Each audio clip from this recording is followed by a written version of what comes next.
Right, good afternoon, folks. Hopefully, I'm sounding all right this afternoon.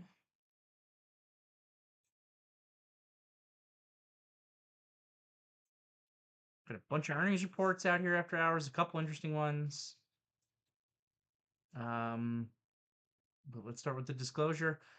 I am an associate member of T3 Trading Group, which is an SEC registered broker dealer and member of FINRA. All of my trades are placed through T3 Trading Group. You should carefully consider whether trading is suitable for you in light of your own financial condition. My position disclosure is unchanged from yesterday. I did use the down move to size down a little bit in coin and Tesla.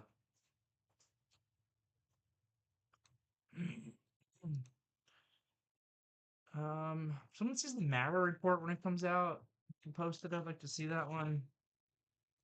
It's not really trading like it's out yet. Spotify looks like they absolutely crushed it again. Solid beats across the board. It looks like from Spotify. Monthly active users is a beat. Gross margins is a nice beat. Um, third quarter monthly active users is a small beat. They crushed it. Instacart is out. Why can't I remember the symbol for Instacart? I'm typing up Maple Bear. Or that is the same company, isn't it? Hold on, now I'm confused. It is Cart. Okay. Um, Instacart is trading down. Their guide's light. Their fourth quarter adjusted EBITDA is light. So seems to be hitting them down a bit. Uh, SOUN Soundhound is out. Wow, they brought this thing back up here a little bit. I was hoping to say this is a reality check for all the people that have been chasing moves higher in some of these names. That still at the end of the day has to be somewhat of a good company, but hey, maybe not. Maybe you don't have to be a good company. Stock is snapping back a little bit. Not even to say that this is a bad company, actually. It's just a very, very, very early stage company.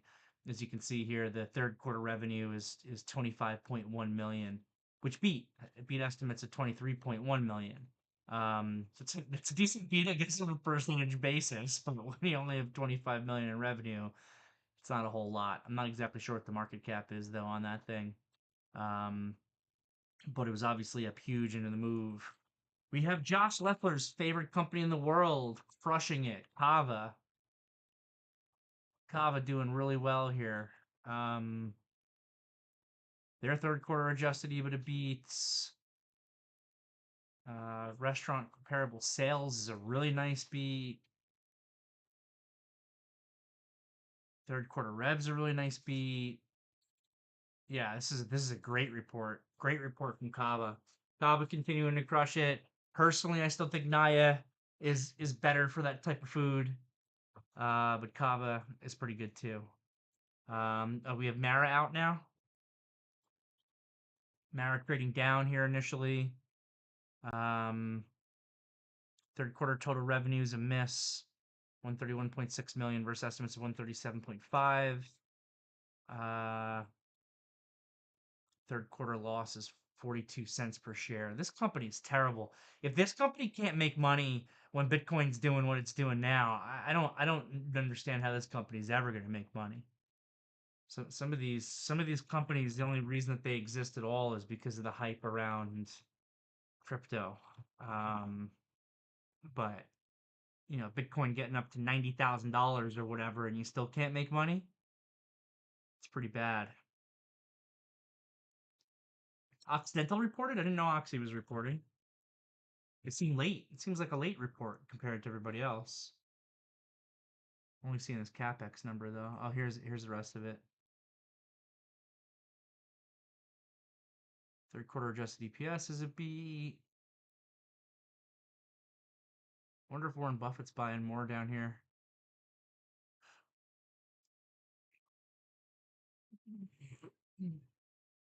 MSCR ticking down a little bit on the Mara report. Yeah, Mara's not off by too much, all things considered. I still have a little tiny bit of this coin short. All right, let's jump in. Let's talk about today. So with a slight uptick after hours here, the SPYs are down. The S&P is down 0.25% on the day. It felt like we had some wild moves just to see the S&P down 0.25% and the Nasdaq down 0.15%. Pretty much nothing. But you can see the damage a little bit more today in the Russell. The IWM is down 1.8%. So the IWM got hit decently hard with the TLT down 1.25%. So we had a pop higher in interest rates. The dollar continuing to be strong.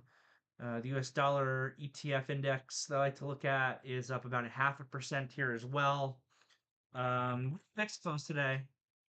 Seeing you VIXy is down. If anyone can give me a VIX quote, just curious. 14.71, so under the $15 spot, which I think has that flat to negative on the day for the VIX, which is interesting that the VIX would actually be down a little bit or still under 15 when it felt like we had our first actual down day since the election. So let's review this price action. Let's review our technicals. So um, I guess snapping back a little bit, just to review. Yesterday was Veterans Day, and Veterans Day the bond market is closed. Yesterday was also our like day 4 up RDR potential for this market. So yesterday was the day when I kind of gave that morning meeting of like, hey, we got to go for it on days like today because day 4 with this much extension, when you get short-term tactical 3 days in a row in the red with $11 extension in the spies and Qs and whatever it was, $10 in the IWM off the ADMA. Um, that's usually when the stars align a little bit more and you really want to go for it. I did also caveat that I might be a day early, and I don't know how much Veterans Day yesterday with the bond market being closed played into things yesterday. We never really broke down. Obviously, it was very much a range day yesterday. There really wasn't too much to talk about from an index perspective. And those weird holidays, I think we get 2 of them a year. I think it's also Columbus Day. Someone correct me if I'm wrong. Is the other day where the bond market's closed, but the stock market's open. So I think we get 2 of those a year. Um, on those days, it might be that just it's a slow day and nothing's going on because with the bond market closed and it being a banking holiday, more people are just taking off. The flip side of that is sometimes you can get less liquidity. So if you get a reason to get the market to move, it can be a bigger move. So yesterday ended up kind of being a quiet day. We did not get any follow through. Today was more lively. So today seemed like we got our pullback. It was a decent pullback at a certain point intraday today, though we had a heck of a V bottom reversal at lows. Not surprising. We did spend a little bit of time in the morning meeting today talking about the gamma structure of the market right now, which is at around, last I saw, positive 7.5 billion. So it's a pretty large number. There's been a couple outliers in recent months that were all-time high positive gamma numbers of like 11, 12, 13 billion. But outside of those couple outliers, I think when you get into like this 7, 8 billion, it's about as high as it ever really gets. So it has a very insulating effect on the market because basically if the S&P moves down a percentage point, it's met with a total of $7.5 billion worth of buying, which we know in the context of the scheme of things, 7.5 billion is a very significant number. And the same thing is true on the upside. So it creates a little bit of a more insulated market. And it's not to say that you can't overwhelm those flows. You can, but you combine, you know, 7.5 billion of buying into a 1% down move with $6 billion of buying from corporate buybacks alone. Forget about all the other flows that exist. That is, 13.5 billion when it's typically like $50 billion that moves the stock market on a day in, day out basis. So just those two functions alone in this market make it really, really difficult for us to get like a real breakdown. I still was hopeful which is a bad word in trading, but I was hopeful that we could get a little bit of a price correction today. I'm concerned that our much needed correction in this market happens through time instead of through price. In some ways, we can actually go back and look a little bit at last November. Last November, very similar. Um, all those flows come into the market, and I remember the initial move here in November was very big, and then we had a secondary move after a pause. So look at this move that started at the very end of October, where we ripped from 415, really the absolute low. Second to last day of October was 409 and change, and then one, two, three, four, five trading sessions later, we made our way up to 436.30. So obviously there's a lot going on with the market, and an added buy effect on this market environment was that Vanna squeeze higher that came from the VIX getting driven down after the election uncertainty was over. So that's even an added layer of buying. But this is just a very seasonally bullish time. Look at how big this move was in the beginning of November a year ago, and then look what ended up happening. When we became very, very due for a market correction here on November 3rd, the spies put in a high of 436 with the ADMA at 425, let's call it. Um, so you had that 11 plus dollars of upside extension, similar degree of extension to what we have now. The difference here was this was like a extreme downside extension to an extreme upside extension move, all in that one move. So the point is that once we really needed some corrective action in this market, look at how it turned out. This was a time correction almost entirely, and very little bit of a price correction here on November 9th, which was that the day that the ICBC ransomware occurred? Was that November 9th, 2023? Does anyone remember? Anybody have a really, really good market history mind where they can remember? I'm not 100% sure. I feel like that may have been it. Um, and that actually may have even helped that price correction come in a little bit on that day. So it took us, 4 days basically of sideways price action. We just about fully satisfied the upside extension entirely through time, probably because you have some selling that's coming in from an extension, but you had probably I don't know what the number is, but a similar number, $5-6 billion a day in corporate buybacks alone. There was a lot of other forced buy flows that were coming into the market. CTAs were massive buyers in that period of time, I remember. And anyway, we had one, two, three, 4 days of time correction, and then we just exploded higher again. We caught a secondary move here from 434 up to 451 over the course of four trading sessions, and then a little time correction, continuation, bigger time correction by the end of the month of November. So just wanted to liken a similar situation, I feel like, in terms of balancing extension and buy flow, where, yeah, we got really extended here to the upside. I felt like yesterday through today could be a day to really push the short side of this market to satisfy some of the extension. But as I read the data, um, and part of that data, includes those corporate buybacks, but also includes the amount of positive gamma that we have with the insulating effect that it has. Like I just said, the the gamma buy flow into a down move combined with the corporate buybacks, if the market pulls back a percentage point, you're met with $13 billion of buying on a day like today. It just makes it very, very hard. You would have to have, it's not impossible. You probably need an event though to get enough selling out there to really overwhelm the forced buying that still comes into the market to get a deeper price correction down to the 80 EMA or the space between the 8 and 21 EMA. Again, not impossible, but you just want to know what you're dealing with. And off of that data, um, it enabled me to draw the conclusion in the morning meeting today that it is then a higher probability of a time correction up here of this extension versus a price correction. We will have a lot of that positive gamma roll off as it does every month with options expiration at the end of this week.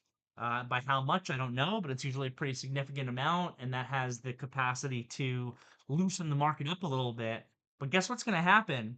By the time that happens, by the time we get through this week, unless, we do have a potential event tomorrow, right? We do have the CPI tomorrow, so a really hot inflation report could be enough to overwhelm the forced buying that I was talking about. But if the CPI is roughly in line, and I think we may have retail sales on Friday, if there's no disaster on any of that to create an event that can push through all that buy flow, what's most likely going to happen here is we'll have more of a time correction than a price correction. So that by the time we get around to early next week, where uh, some of the gamma rolls off a little bit, the 80 EMA will have probably fully caught up to price. The 21 EMA will still be working its way up. We'll see what the spread looks like between those two moving averages.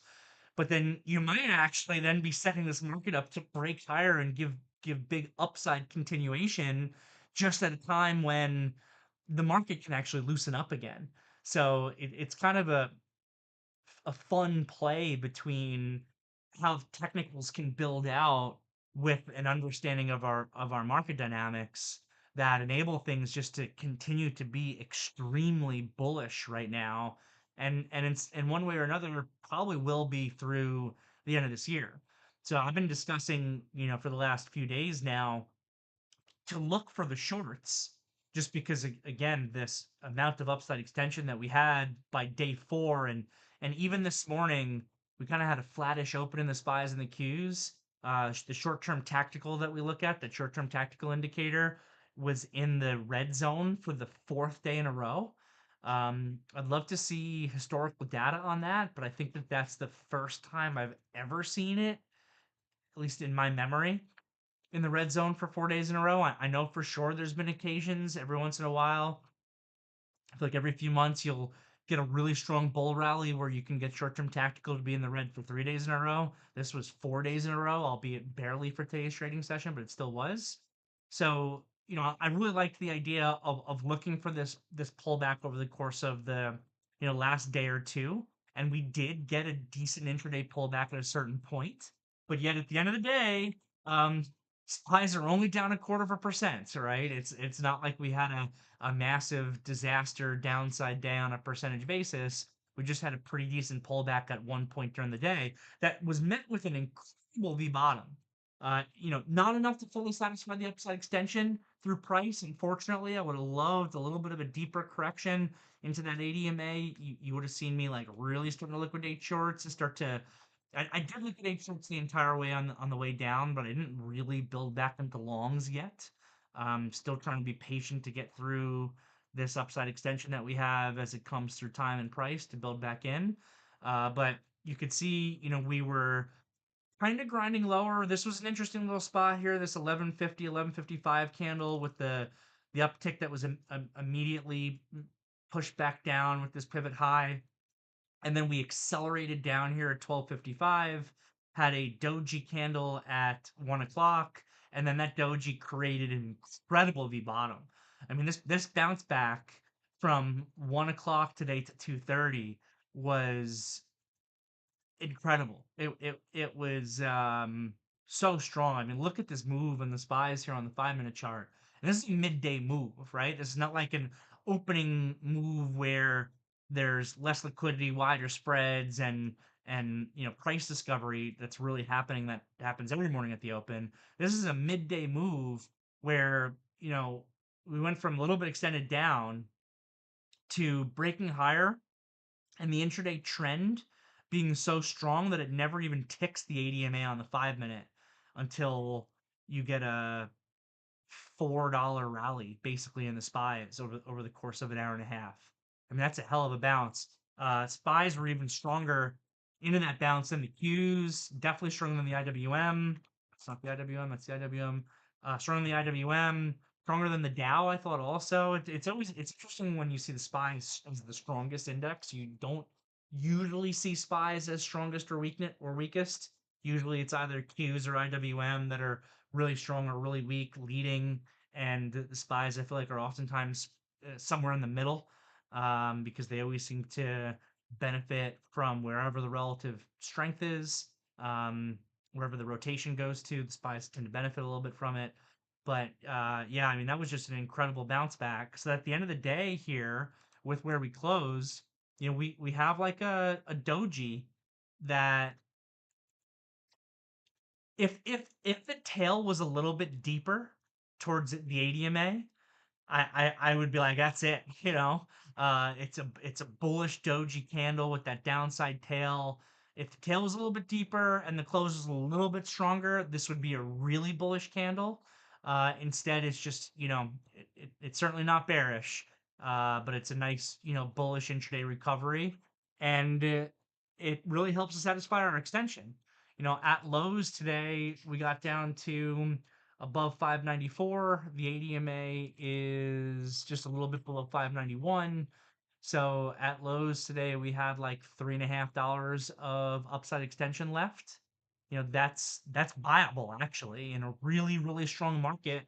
I say that anything that is less than $5 of extension is potentially viable in a strong market. So it's not impossible that today's low is the pivot low of the correction, especially now if we just go sideways or whatever the next couple of days and this ADMA catches up. Um, I am still maintaining some degree of some of my shorts that I have on that I'm trading versus the ADMA, and some of the names that I'm in are particularly extended, more extended than the market. So, just continuing to manage some of these positions versus the ADMA. But the time is a bull's friend. The more time that goes by, the more bullish this market looks. We get through this week and we're no longer extended. Let's take it one day at a time. We still have some events. We still have a few days left this week. We still have CPI tomorrow. But if we get through this week and it's just a time correction, then this market's going to start looking really, really bullish again, starting next week. So, yep, the market's in very strong. I don't know what else to say about it. We do, though, need to continue to pay attention. And I just kind of keep throwing this out there. It's something we got to keep in the back of our heads. The IWM was particularly weak today. So the IWM was also very extended. It was very strong yesterday. As of the close today, we still have like $4 of extension in the IWM. It'll be even less than that tomorrow morning because the ADMA will catch up further. Um, so the Russell was hit a little bit, and XBI got really hit today, pretty badly actually. I think that that's the market waking up a little bit to the interest rate move. The first few days post election, the interest rate sensitive stocks didn't seem to care at all about interest rates because there was just pure euphoria on the Trump um, presidential win trade there.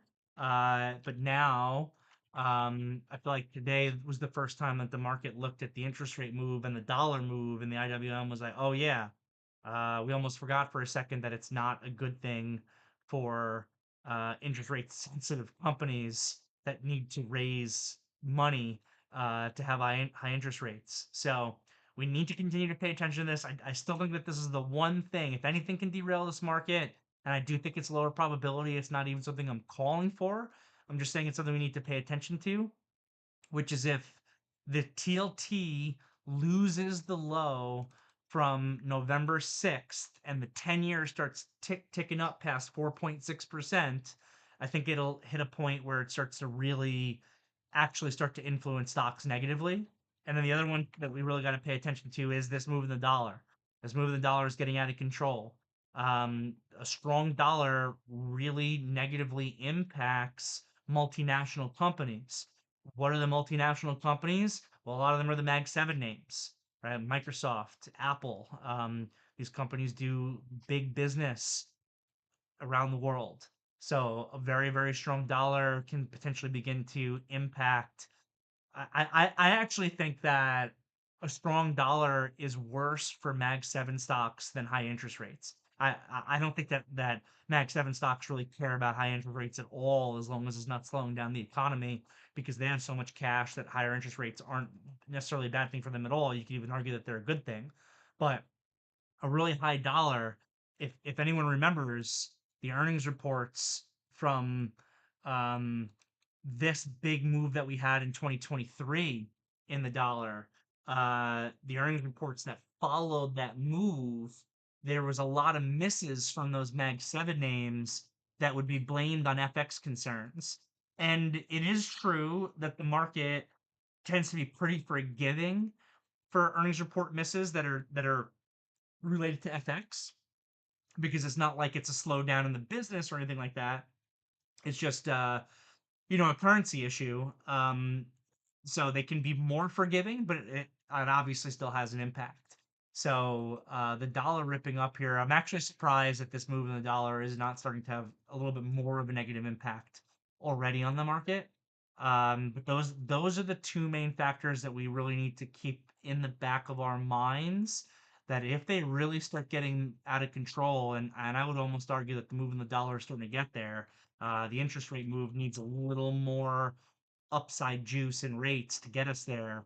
That's the only thing I can possibly think of that could be enough to destabilize the system enough to derail a market rally in such a seasonally strong bullish period when we have corporate buybacks just coming in massive and it seems like there's just forced buying all over the place.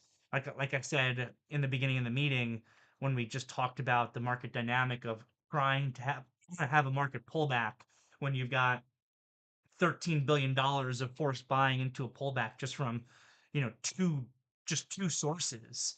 Um, what you need is a meaningful event that can overwhelm that amount of buying. Well, if you start to really get an interest rate scare or a currency scare, which can happen from really big moves in interest rates or the dollar very quickly, that could also be something that overwhelms things. But for me, for my thought process is this market is bullish as all heck, and we have to manage extension. So we don't want to chase and buy SPY 600 yesterday on a day 4 when there's $12 of upside extension and short-term tacticals in the red zone. That's a terrible risk reward trade. If anything, we want to be looking to short there, even if we are bullish. But time is a bull's friend. The setup looks like it's more and more bullish. So the only thing that would get me to be more greedy on shorts and get me to pause on buying things would be if I really begin to see the dollar and the interest rate move becoming a major concern, which it's notable, but obviously is not yet a major concern. So we'll see what happens with the CPI tomorrow. Oh, that pretty much covers everything that I have. It was a good day for me. It was a good day to wake up early. If you had any shorts on, we had a big downside move, very early pre-market. We had, big early pre-market lows and some of the names that we've been looking short, like Coin and Tesla, at 5:30 a.m. or so. So, I was awake. I was awake. I probably should get more rest, but I was awake and it was a good opportunity to be able to cover some stock. So just off of that alone, I was able to put a good bit of money in my pocket and then was reshorting things in the bounce. So for me, it was like a really, really good trading session just in terms of not just P&L, but I felt like I managed these positions very well today, particularly coin. I traded that coin and Tesla to some degree, but I traded coin like really, really well. I fully covered my position at like 302, 303 at 545 pre-market. Only reshorted the position at like 327 or so into the bounce. So, $25 bounce, and then I reshorted it just with a more shallow target on the reshort. Was just looking for a move to basically 315. Got it. Also pre-market pretty much liquidated the full position again. When it bounced back, I reshorted again, rinse and repeat down to 315, reshorted again, rinse and repeat down to 315. So that was pretty good for me. And then I just got filled on the bid into the down move here after hours that has me out of the position again. So I will, if we gap up tomorrow, which I'm not expecting that we will, because of Mara's earnings not being great, the Mara's holding in okay. I'll probably reshort coin again tomorrow. But we still have a lot of extension in some of these individual names, even as the market's losing it. Coin trading at 315 with the ADMA at 266. That'll bounce further tomorrow. Tesla which gave a big pullback this today. Tesla is down almost 6% on the day, down to 330. Low of the day was like 323. ADMA still at 302. So I've had a 310 target on this, 310 slash ADMA target on this one. So if the ADMA starts getting above 310, we'll see where it's at tomorrow morning. That'll be a signal for me to be less and less aggressive because my target is being reduced because it's counter trend trade. But there's still a good amount of extension there. MSTR, which I'm not in, has a large extension as well, and actually was able to give a day two as Bitcoin gave another really big day two as Bitcoin's been on fire. The real surprise to me was that we couldn't get any sort of pull on Palantir. It seemed like all of the craziest up move stocks gave the biggest pullbacks today, like Tesla, like Coin. They gave really good deep pullbacks today, which is what we were looking for, the most extended stocks to pull back, but not Palantir. Palantir held in like an absolute champion today. It didn't really pull back at all. It created some 59-ish support that it never broke. It hung around 60 all day. Incredible strength in this Palantir. Still a lot of extension stocks trading at 60 with the ADMA at 55 and a wide range down to the 21 EMA, which is still 48 and change. But yeah, wow, did Palantir hold in. That's all that I've got. I know I took up a lot of time there, but there was a lot of stuff to review and go over. I am happy to answer any questions that anybody may have. So feel free to get them out there. Going into the most recent FOMC rate announcement, 1559 close price was SPY 594.80, SPX 5964, let's call it. Earlier in the year, the price going into the FOMC had played a solid support. Yeah, I remember you mentioning that at a certain point earlier in the year, one of those FOMC closing prices was like a continuously important price. I feel like for like a month plus after that. So good information there, Bill. And does that line up with like the low of the day in the spies? Yeah, not quite, but close. Pretty close. Jeff Bezos sold nearly 3 million shares on Friday and Monday. What's today? Tuesday? Friday and Monday. Look at it. You can see the weakness in the chart on those 2 days. Um, After selling that same amount on Wednesday and Thursday. Oh, I guess he was still selling into this massive up move. That's insane. That's insane, that strength, considering that he was selling. I mean, I guess the stock on the sixth tier was able to do 72 million shares. So it's great cover to dump some in. He has sold 16 million shares, which leaves him with maybe 700,000 shares left to sell. And then he's got nothing left to sell. Oh, wow. Tesla might be getting, technically, this Tesla, I mean, not Tesla, I'm losing my mind. This Amazon chart's looking great also. So you get the seller out of the way, and seems like it's been the only thing holding the stock back. Is this fake tail a premonition of where it's going to tomorrow? Um, Really, really impressive. Is there any news on Firm? I don't see anything, but it's up a couple dollars after hours. I don't know if anybody else has anything. Popping over to the YouTube. No problem, Mike. Appreciate you tuning in. Um, from Apex Joy, what's your view on NVIDIA into the earnings report next week? Uh, So how the stock will report on earnings report, your guess is as good as mine. Nvidia will have very, very high expectations. So I don't think it'll be just good enough for Nvidia to come in line on its report.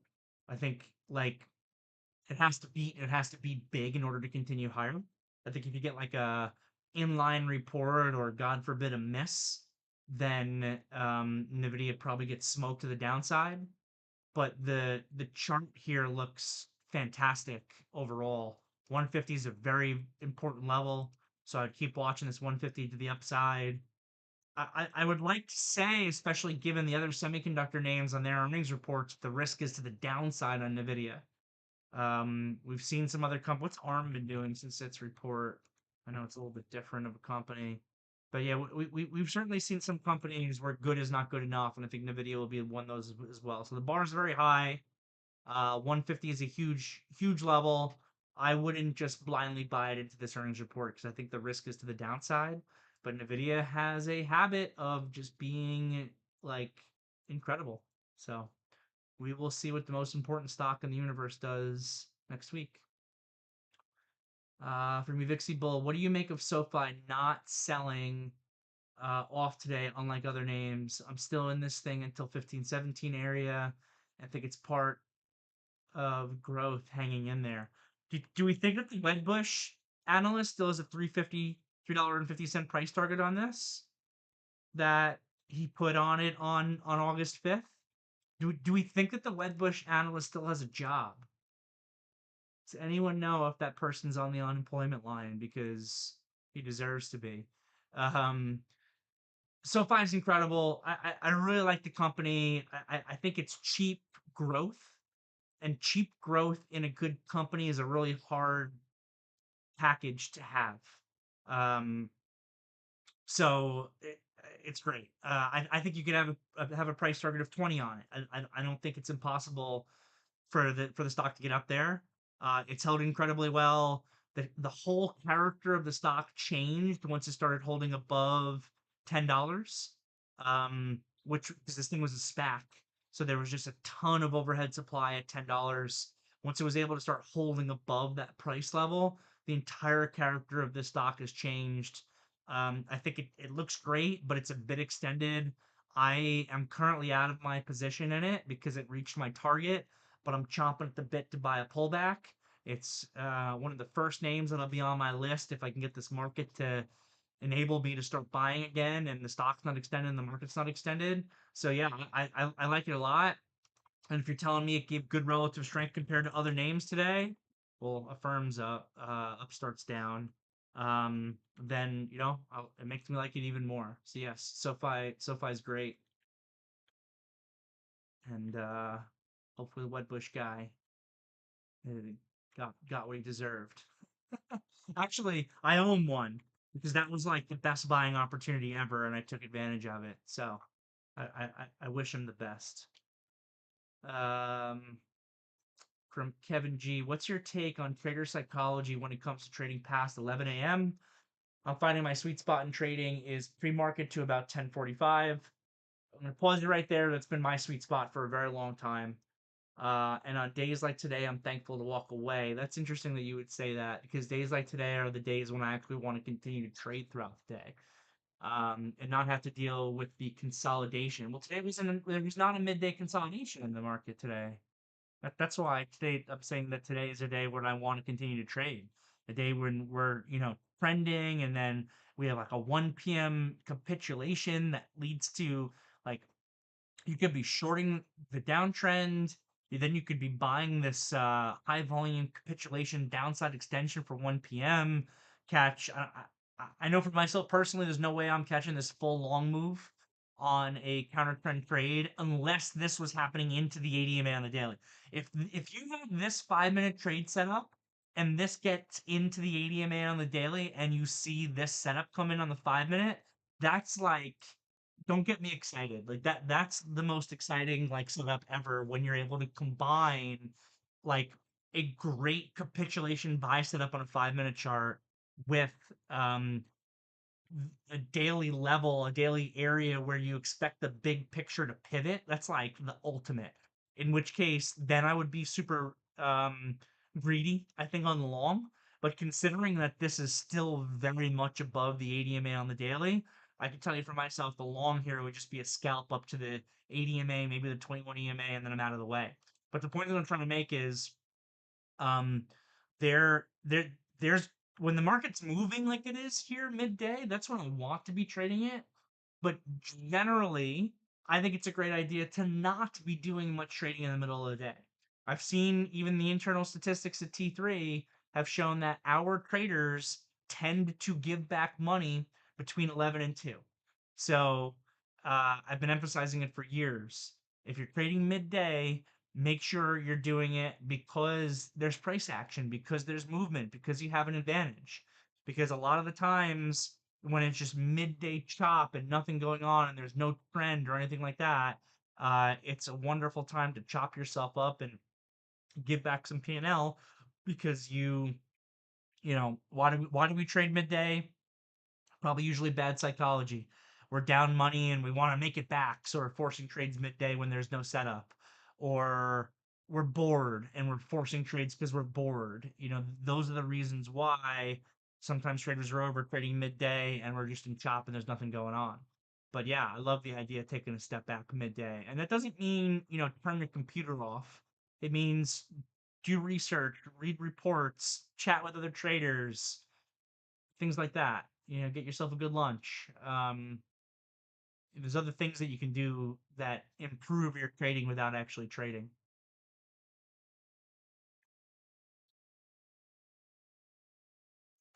Then you're saying here, however, there are other days I'm on the sidelines when I just see move after move that works.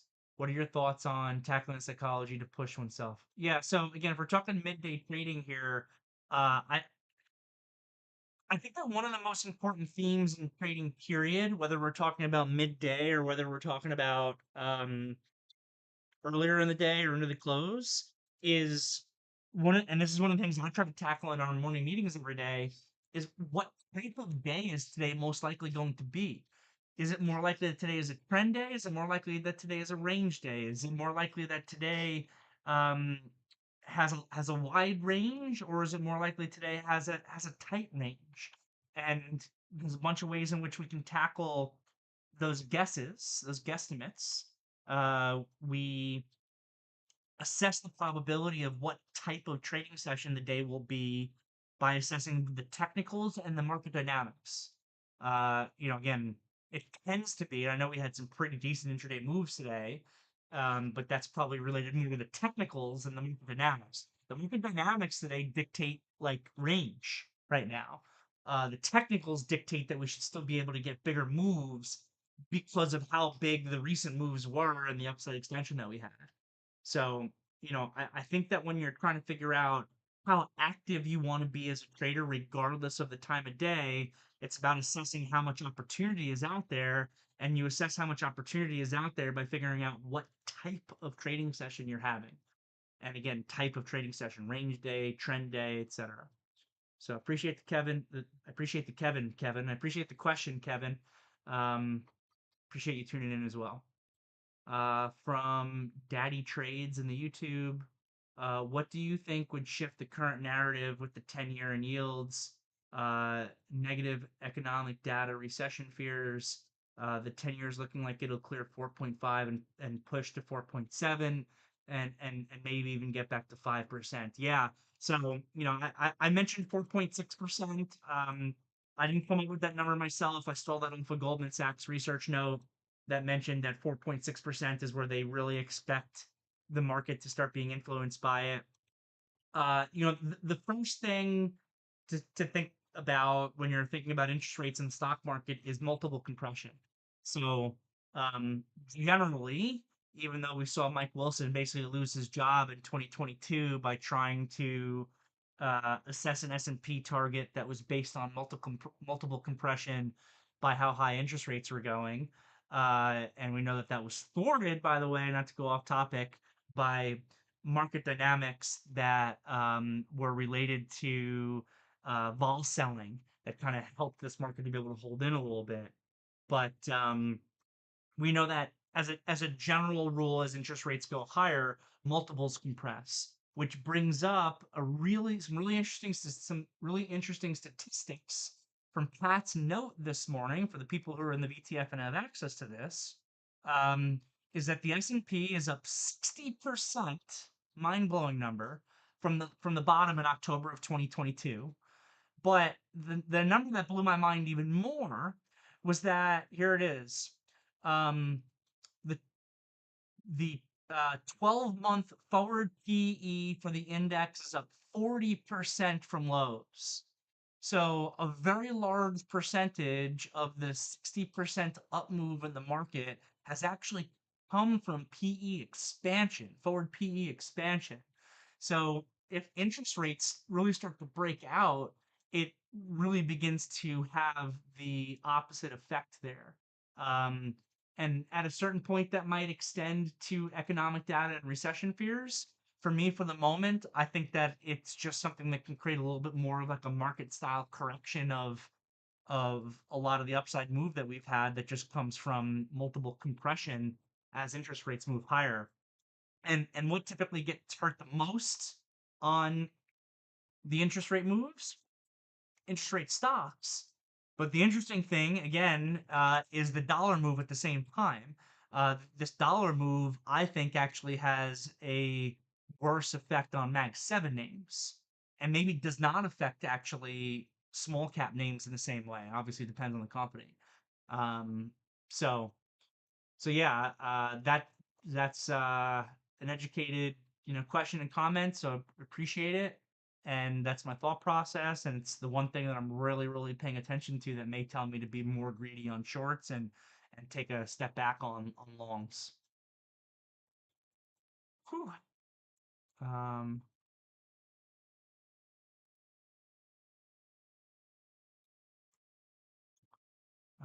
from Kevin G was the futures after the AM consolidation by 10:45 a.m. The Nasdaq, the day was dead. Uh, yeah, the Qs were a little quieter in this move than the spies were, I thought. But they really accelerated down at 1 o'clock today. I do think that this was a trading opportunity off that downside extension. No problem, no problem at all. Popping back over to the VTF to see if there's anything there. Not seeing anything new in the VTF. So I'll wrap things up. Have a wonderful night, everybody. I will see you all tomorrow. That's it. If you're on YouTube, you know what to do. Give me the thumbs up. Tell your friends.